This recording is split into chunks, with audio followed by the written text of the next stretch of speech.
যোৱা 28 আগষ্ট তাৰিখে আমচু নামৰ সংগঠনটোৱে অসম বন্ধৰ আহ্বান কৰিছিল আৰু এই অসম বন্ধত আমাৰ সাংবাদিকসকলক নিৰী সাংবাদিকসকলক কেমেৰা আৰু কলম হাতত লৈ যোৱা সাংবাদিকসকলক মানে বাতৰি সংগ্ৰহ কৰিবলৈ যোৱা সাংবাদিকসকলক তেওঁলোকে অবৰ্ণনীয়ভাৱে অত্যাচাৰ কৰিলে বিশেষকৈ গোৱালপাৰা বৰপেটা তেজপুৰত আনকি আমাৰ সাংবাদিকক আক্ৰমণ কৰাৰ উপৰিও বাতৰি কাকত কঢ়িয়াই নিয়া গাড়ীও আক্ৰমণ কৰিলে তাৰ প্ৰতিবাদতে সমগ্ৰ ৰাজ্যত যদি ইতিমধ্যে প্ৰতিবাদ চৰ্চা হৈ উঠিছে আৰু তাৰে অংশ হিচাপে আমি কমলপুৰত সংবাদ সেৱা সুৰক্ষা মঞ্চ আৰু ৰঙিয়া প্ৰেছ এছ'চিয়েশ্যনৰ মহকুমা প্ৰেছ এছ'চিয়েশ্যনৰ সহযোগত আমি এটা 2 ঘণ্টীয়া প্ৰতিবাদ সাব্যস্ত কৰিছোঁ আৰু যেতিয়ালৈকে তেওঁলোকে আমাক ক্ষমা নোখোজে তেতিয়ালৈকে আমি এই কাৰ্যসূচী আমি চলাই যাম।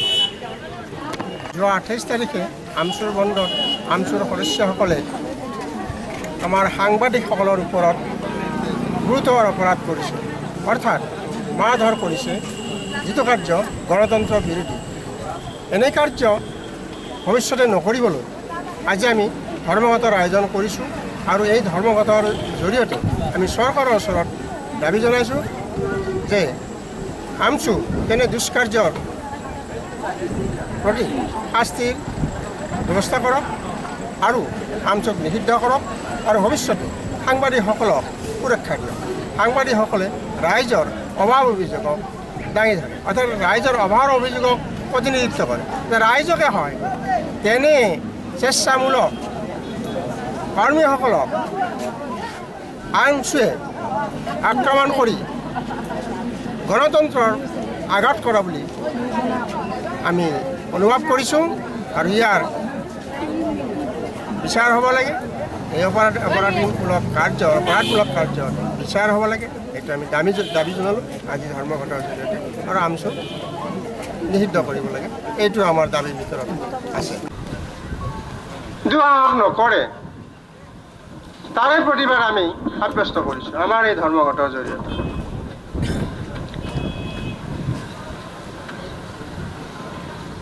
আমাৰ নিৰাপত্তাৰ কাৰণে আমাৰ সাংবাদিকে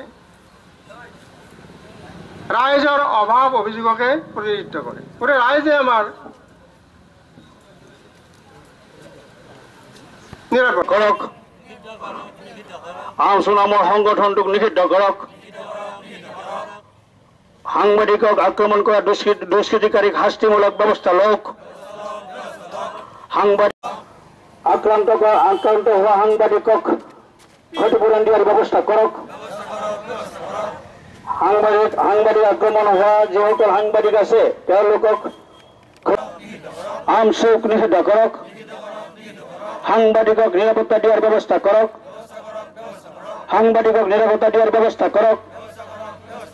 ধন্যবাদ।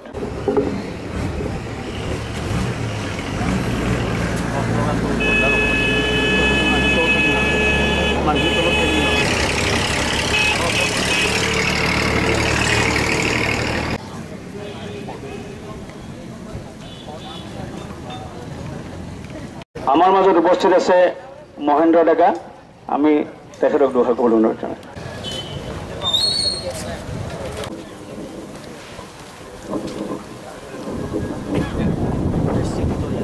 আমচুৰ স্বাৰ্থ বুজিব লাগে বা জানে সাংবাদিকসকলৰ ওপৰত তেনেধৰণৰ অত্যাচাৰ হ'ল কিয় অন্যায় অবিচাৰ ইত্যাদি পৰিচালক চৰকাৰ আমাৰ যিকোনো আমাৰ সংবিধান পৰিচালনা কৰে গতিকে এয়া নিশ্চয় অতি মৰমৰ কমলপুৰীয়া ৰাইজ অসম আজি অৱস্থান ধৰ্মঘটত উপস্থিত থকা কমলপুৰৰ বিভিন্ন অনুষ্ঠান প্ৰতিষ্ঠান আমচু নামৰ এটা সংগঠনে অসম বন্ধৰ আহ্বান দিছিল যি সংবাদ মাধ্যমে অসমৰ জনগণৰ হকে কাম কৰে অসমৰ ৰাইজৰ হকে কাম কৰে সংগঠন আমি আচলতে ধিক্কাৰ দিছোঁ আমি অসম গণ পৰিষদে ধিক্কাৰ দিছোঁ এনেধৰণৰ সংগঠনবোৰক যিয়ে গণতন্ত্ৰৰ ওপৰত মাধমাৰ দিব বিচাৰিছে অসমৰ জনগণৰ সপক্ষে ৰায় দিয়া এই সংবাদসেৱীসকলৰ ওপৰত অত্যাচাৰ আৰম্ভ কৰিছে আমি উচিত বিচাৰ বিচাৰিছোঁ এইখন চৰকাৰৰ পৰা অনতিবিলম্বে এই সংগঠনটোক নিষিদ্ধ কৰক আৰু এই সংগঠনৰ ওপৰত উচিত ব্যৱস্থা গ্ৰহণ কৰক নহ'লে অনাগত দিনত অসমৰ ৰাইজে এনেধৰণৰ সংগঠনৰ সপক্ষে বিপক্ষে থিয় দিব বুলি আমি আশা ৰাখিছোঁ আৰু আমি এনেধৰণৰ নিন্দনীয় কামক আমি ঘৃণা দিছোঁ। আজি অৱস্থান ধৰ্মঘটৰ জৰিয়তে আমি আশা ৰাখিছোঁ পৰিষদৰ বাধ্য হ'ম। আমি আশা ৰাখিছোঁ কোনো গণতন্ত্ৰৰ দেশত এনেধৰণৰ উদ্ভণ্ডলি নচলিব আৰু উদ্ভণ্ডলি চলিবলৈ দিব নোৱাৰিব। বিদেশীক ৰক্ষণাবেক্ষণ দিয়াৰ নামত কোনো সংগঠনে কিন্তু এনেধৰণৰ উদ্ভণ্ডলি কৰিব। এই অৱস্থান ধৰ্মঘটত প্ৰতিনিধিত্ব কৰা কমলপুৰ উন্নয়ন সমিতিৰ জ্যেষ্ঠ সদস্য হৰিচৰণ ডেকাক দুআষাৰ ক'বলৈ মই অনুৰোধ জনাইছোঁ।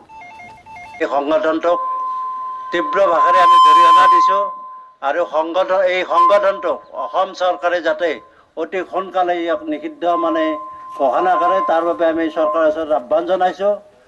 আৰু মই বিশেষ নকওঁ। সংবাদ সংগ্ৰহ কৰিবলৈ যাওঁতে আমি বহু মানুহৰ বহু কটু মন্তব্য শুনিব লগা হয়, বহু কটু বাক্যবান আমি শুনিব লগা হয়।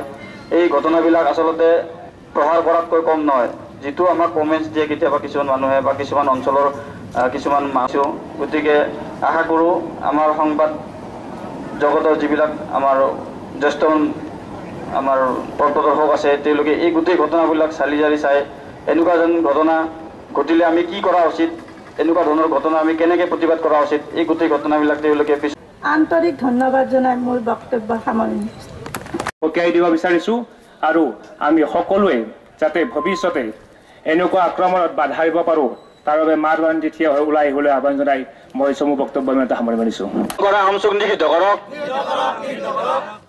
সাংবাদিকক আক্ৰমণ কৰা আমচুক নিষিদ্ধ কৰক, নিৰ্যাতিত সাংবাদিকক ক্ষতিপূৰণ দিয়ক, নিৰ্যাতিত সাংবাদিকক ক্ষতিপূৰণ দিয়ক। আমচু হুঁচিয়াৰ, AAMSU go back, AAMSU go back.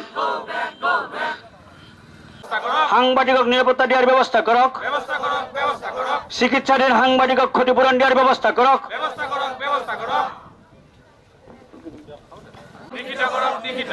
আমচুক নিষিদ্ধ কৰক, আমচুৱে ৰাজহুৱাভাৱে ক্ষমা খোজক, আমচুৱে ৰাজহুৱাভাৱে ক্ষমা খোজক। সাংবাদিকক নিৰাপত্তাৰ ব্যৱস্থা কৰক, সাংবাদিক নিৰাপত্তাৰ ব্যৱস্থা কৰক। দুষ্কৃতিকাৰীক দৃষ্টান্তমূলক শাস্তি দিয়ক, দুষ্কৃতিকাৰীক দৃষ্টান্তমূলক শাস্তি দিয়ক।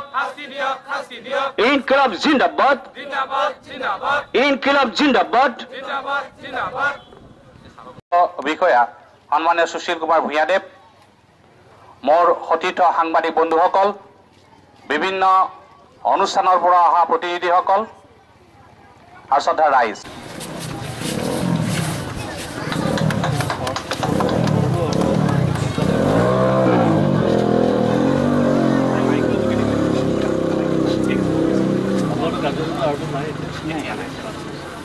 সমাপ্ত